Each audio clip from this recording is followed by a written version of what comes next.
Liam Carter and Tyler Hayes were just two teenagers from the streets of Manchester. One ambitious beyond his years, the other hungry for power, but together they would ignite a chain of events that turned a quiet estate into the epicenter of Britain's most shocking teenage crime empire. Liam Carter grew up in a part of Manchester where hope rarely survived past childhood. Rows of concrete flats stood like tired soldiers, their walls covered in graffiti and memories of people who had long since given up. His mother, a tired supermarket cashier, worked double shifts to keep food on the table, while his father had disappeared years ago after being caught up in petty crimes. For Liam, life was simple and small: school, part-time jobs, and long evenings spent staring out at the dull gray sky, wondering if he would ever escape the estate that seemed to trap everyone. Every corner of his neighborhood told a story of survival. There were boys barely older than him showing off their new trainers, girls talking about leaving but never actually going anywhere, and men leaning against cars that clearly cost more than their jobs could ever afford. Liam noticed things others ignored: the coded exchanges, the quick handshakes, and the way money seemed to move faster than anything else around them. Those men didn't talk about dreams, they talked about deals. And in a place where opportunities were few, that kind of power looked like success.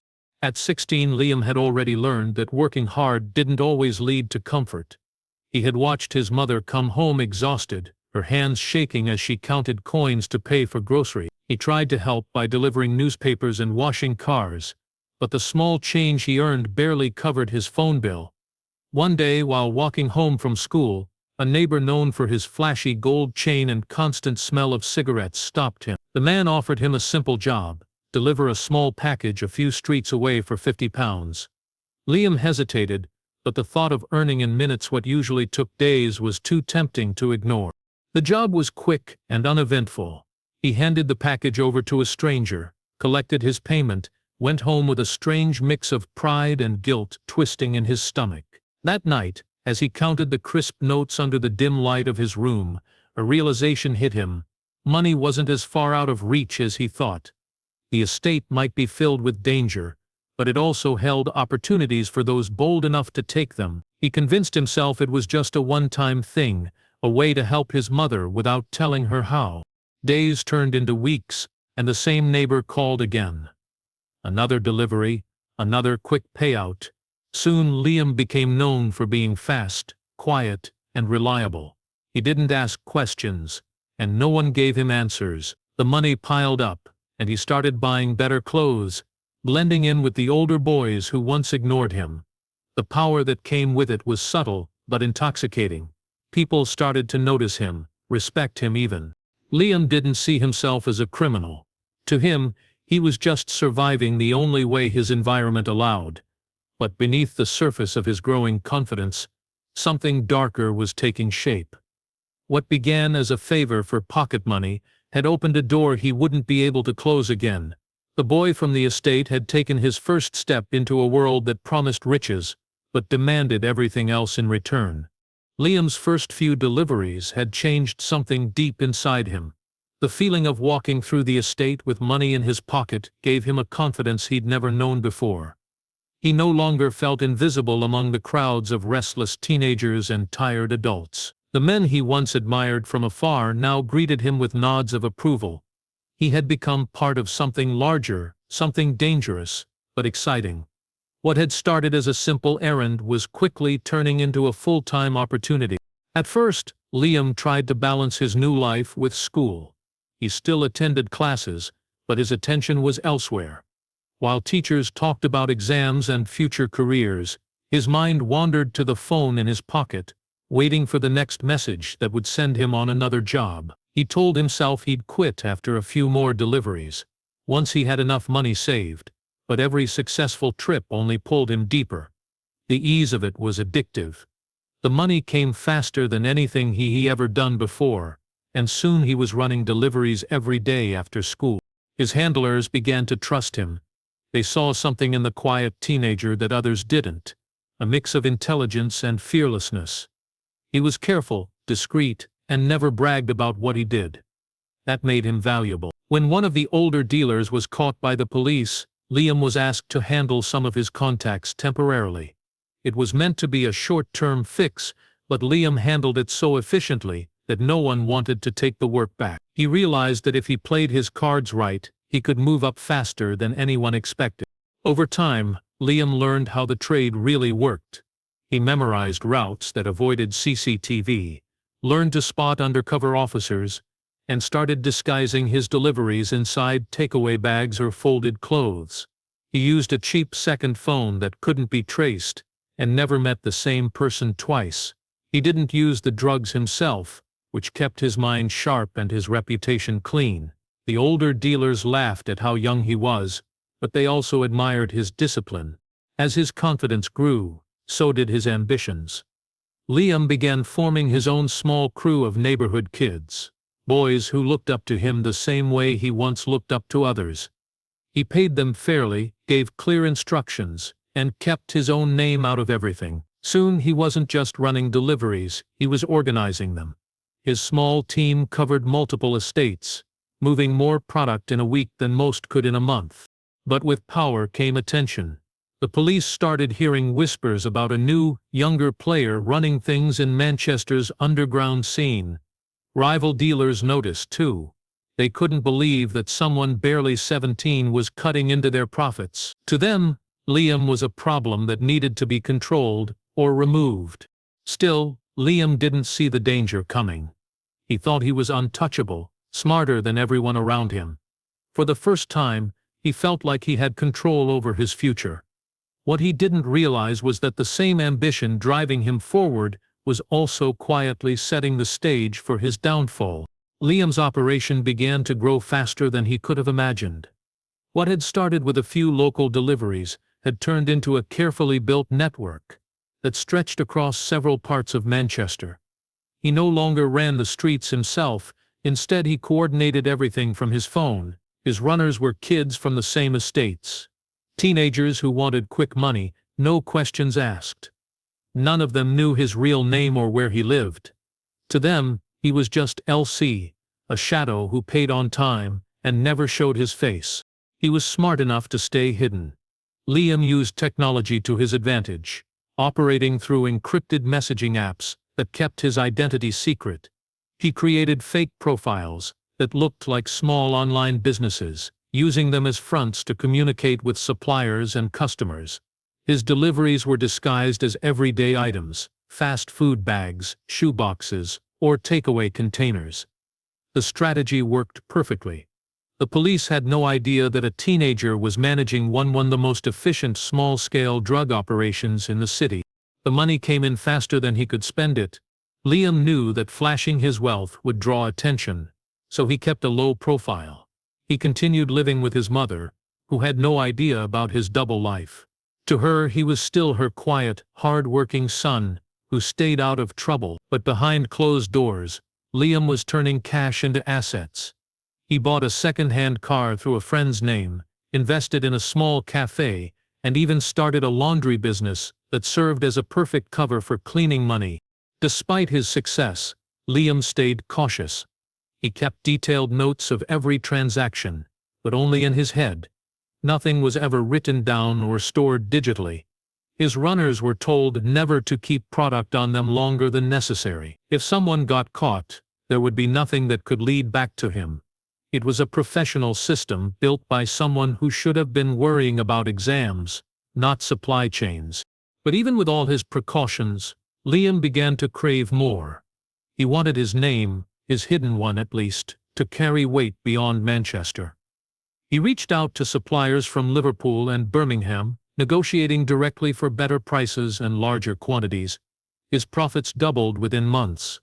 Some of the older dealers who once looked down on him were now forced to work under him, unknowingly serving a boss younger than their own sons. The pressure of secrecy began to build. Every day, Liam balanced school, business, and the constant fear of being exposed. His phone never stopped buzzing, and his nights were spent tracking deliveries, checking payments, and making sure no one stepped out of line. Sleep became a luxury. Still, he refused to stop. He convinced himself that he was building something bigger than crime, a business empire that would one day lift him out of poverty forever. But beneath his growing empire, danger was quietly spreading. Rivals were beginning to notice unusual movement in their areas, wondering who was behind the sudden shift in power. Liam thought his system was foolproof, that his anonymity protected him. What he didn't know was that every empire, no matter how carefully built, leaves traces, and his traces were starting to show. Within a year, Liam had become a ghost that everyone in Manchester's underworld talked about but no one could identify. His empire had grown far beyond what anyone expected from a teenager. Word spread about a young mastermind controlling the flow of drugs across estates, moving product faster and cleaner than seasoned criminals. They called him Kid King, a name that appeared in whispers, text messages, and late-night conversations. No one knew his face, but everyone felt his presence. Liam lived two separate lives that never touched each other. By day he was an ordinary student who blended into the background. His teachers thought he was quiet and polite, maybe a little distracted. His classmates saw him as someone who kept to himself. But once school ended, the other Liam came alive. The strategist who ran a growing network of young dealers, couriers, and lookouts scattered across the city. The same streets he used to walk as a broke teenager were now part of his territory. He no longer ran deliveries himself. Instead, he controlled everything through carefully timed instructions sent from his phone. He had perfected the art of invisibility. To the outside world, he was harmless. To the underground, he was untouchable. He didn't brag about his success or surround himself with attention seekers. Instead, he quietly built a reputation based on reliability and fear. When rivals tried to challenge him, they quickly found themselves losing business or being cut off from suppliers. Liam's method wasn't violence, it was control. He knew how to make people depend on him, how to turn loyalty into currency. Money began to pour in faster than ever before. Liam used fake names and front businesses to handle it all. The cafe and laundromat he had invested in became central to his laundering operation. Customers came and went, unaware that cash from street deals was flowing through the tills. He started renting storage units around Manchester, claiming they were for stock from his delivery business. Behind locked doors they held his real goods, boxes of carefully packed product ready for distribution. But as his empire expanded, so did his taste for luxury. He began wearing designer clothes, driving rented sports cars, and staying in high-end hotels on weekends under fake IDs. The thrill of power had replaced the fear he once felt. He started making small donations to local charities, appearing in community photos that painted him as a generous young entrepreneur. The image of Liam Carter, the quiet boy from the estate, was being replaced by the legend of Kid King, and the line between the two blurred more each day. Journalists began reporting on the rise of teenage crime bosses across the UK. Police operations were ramping up, but no one had a clue who the real mastermind was. Liam watched the news with a smirk, proud that his empire had grown enough to make headlines. He believed he was in full control, too clever to be caught. But what he couldn't see was that every secret he kept, every step he took to protect his identity, was slowly tightening the net around him. Someone, somewhere was beginning to piece the puzzle together. And the boy who thought he was invisible was about to become very visible indeed. Success had brought Liam confidence, but it had also brought tension. As his empire grew, so did the ambitions of those around him.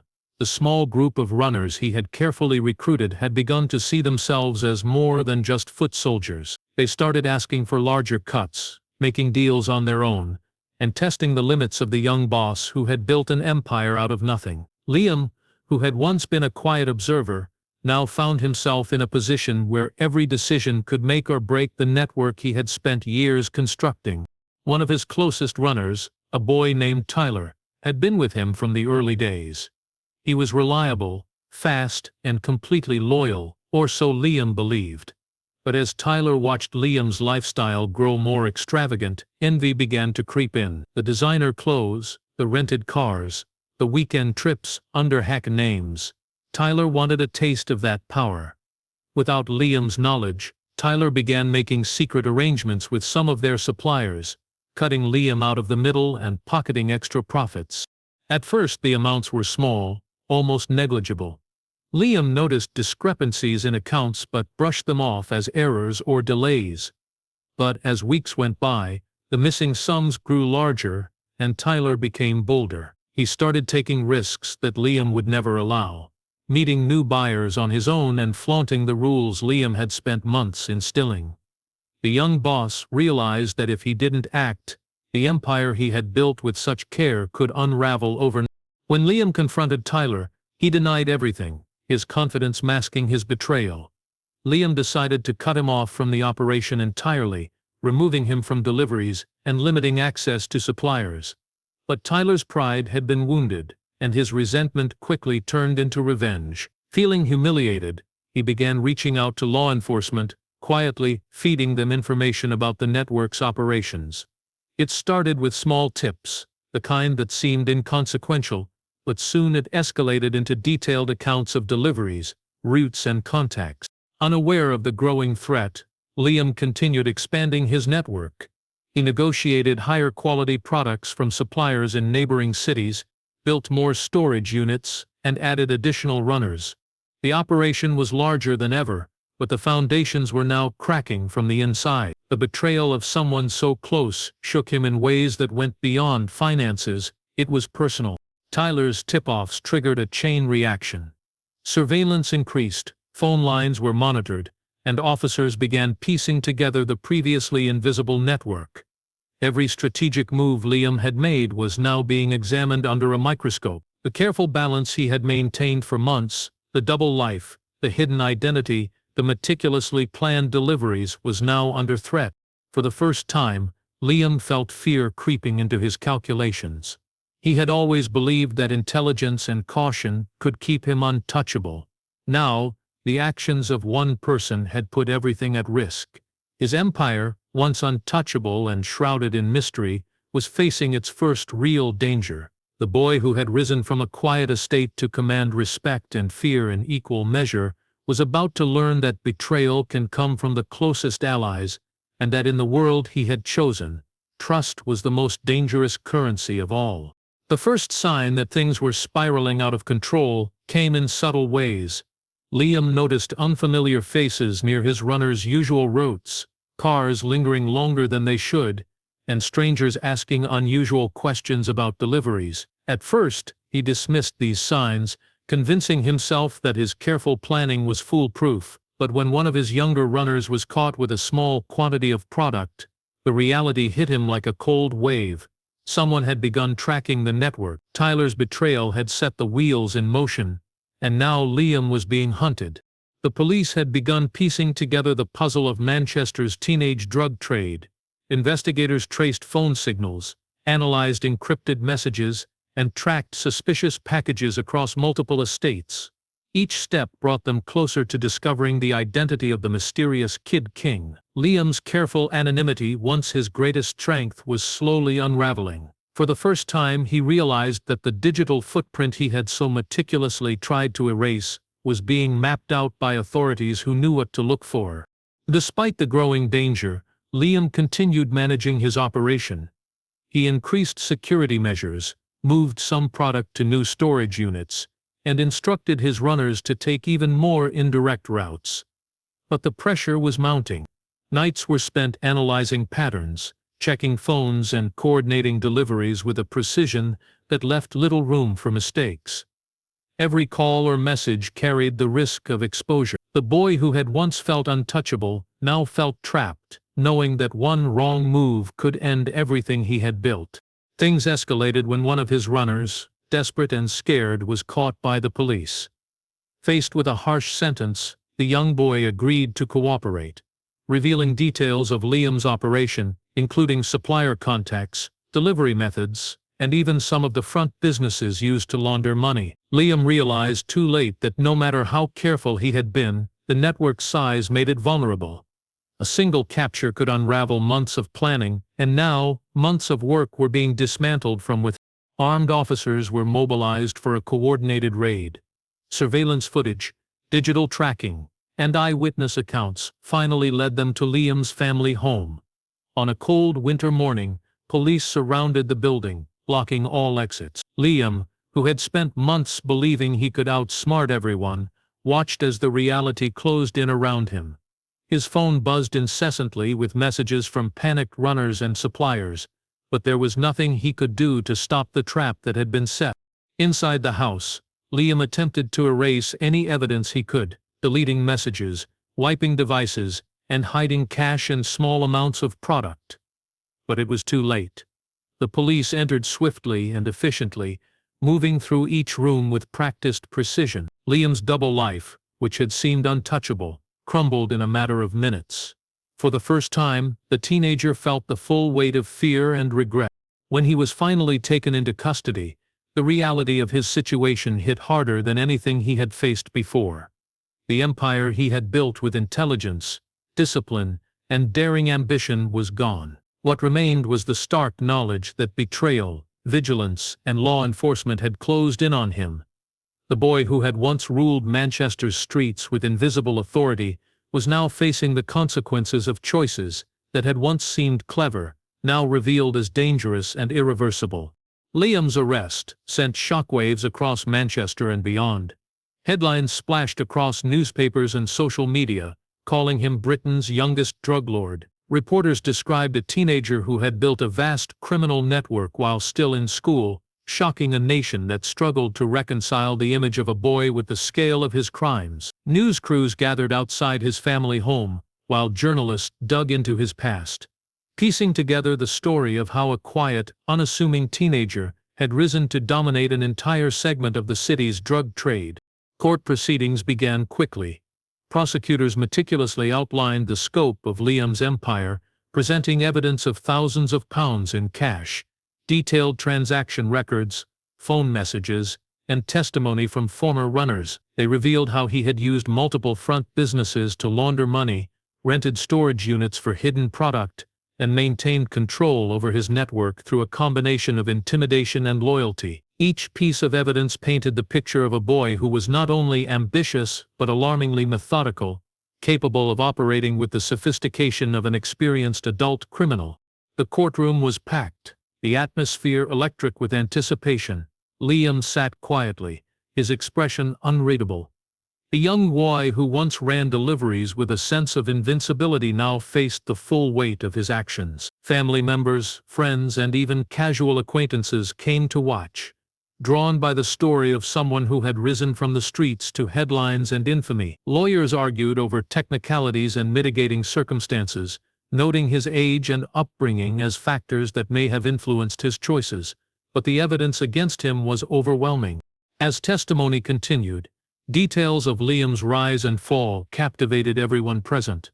Former runners described his discipline and intelligence, while investigators explained how his secretive methods had delayed the police for months. The public learned about the front businesses, the encrypted communication, and the carefully planned delivery routes that had allowed him to evade capture for so long. It became clear that Liam's achievements in the criminal world were almost unmatched, especially for someone so young.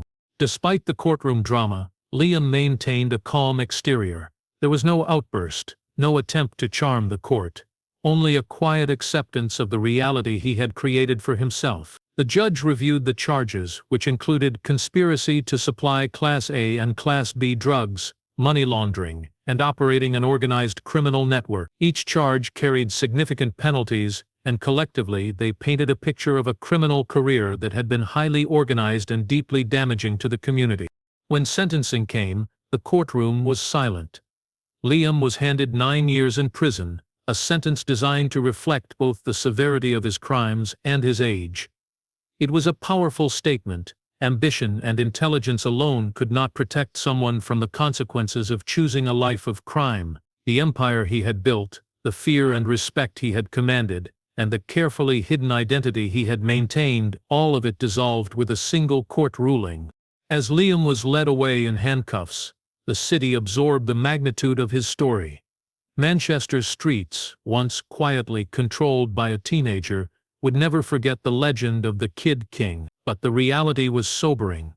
A young life, full of potential, had been derailed by choices that promised power and wealth, but delivered only loss. The boy who had seemed untouchable was now a cautionary tale, a stark reminder that even the most cunning and disciplined criminals are ultimately vulnerable to betrayal, law enforcement, and the consequences of their own action. Prison life was a shock to Liam, though not entirely unexpected. The structured environment, the constant surveillance, and the absence of freedom forced him to confront the reality he had spent so long avoiding. For the first time, he had nothing to control. There were no deliveries to coordinate, no runners to manage, no hidden businesses to oversee. The empire he had built with such intelligence and ambition was gone, and with it, his sense of invincibility. He was no longer the kid king who commanded respect and fear. He was simply a teenager behind bars, stripped of all power and luxury. The days in prison were long and monotonous, filled with routines designed to break even the most determined spirits. Liam had to navigate a world where reputation meant survival. But unlike the streets of Manchester, his previous notoriety offered no protection here. He spent hours reflecting on the choices that had led him to this point. He thought about the first delivery he had taken for pocket money, the small victories that had fueled his confidence, and the betrayal that had ultimately undone him. Each memory carried a lesson, a painful reminder of how ambition without caution and loyalty without scrutiny could be dangerous. Education became a lifeline. Liam enrolled in prison programs, learning skills that could one day help him rebuild his life outside. He read books about business, strategy, and leadership, applying the same sharp mind he had once used for crime to understanding legitimate success. In some ways, prison became a school of hard lessons, forcing him to confront not just the consequences of his actions, but the potential for a future that didn't depend on fear and manipulation. Visitors from the outside were rare, but they brought glimpses of the world Liam had left behind. His mother visited when she could, her eyes filled with sorrow and worry, but also a faint pride that her son had survived and was trying in his own way to learn from his mistakes. Journalists occasionally reached out, hoping to capture his reflections for stories about the rise and fall of Britain's youngest drug lord. Liam began to speak carefully, aware that his words could shape the narrative of his life, but also determined to use the opportunity to warn others about the seductive dangers of power and money gained too quickly. Even behind bars, the legend of Kid King persisted. Young people in Manchester whispered his name with a mixture of fear, awe, and fascination. Some idolized him, seeing only the wealth and influence he had commanded. Others warned each other against the path he had taken. Liam understood the duality of his story. It was a cautionary tale, a story of ambition and intelligence twisted by choices that prioritized quick success over ethics, safety, and long-term planning. Years passed, and Liam's perspective slowly shifted. The thrill of power that had once driven him began to fade, replaced by an understanding of responsibility and consequence. He realized that intelligence and talent were wasted if used for harm, and that true power came not from fear or money, but from control over oneself and the ability to make better choices. When filmmakers and journalists returned to interview him, Liam spoke with honesty. He recounted the rise and fall of his empire, the thrill of success, and the betrayal that had undone him. But more importantly, he spoke about the lessons learned, the fragility of trust, the cost of ambition, and the fleeting nature of power gained through fear. His story became more than a sensational headline. It became a warning, a reflection on what can happen when talent and opportunity are channeled into the wrong path. Liam's life, once defined by crime and notoriety, began to be remembered for the lessons it offered. A story of ambition, loss, and the hope that even the youngest of mistakes can one day lead to understanding and redemption.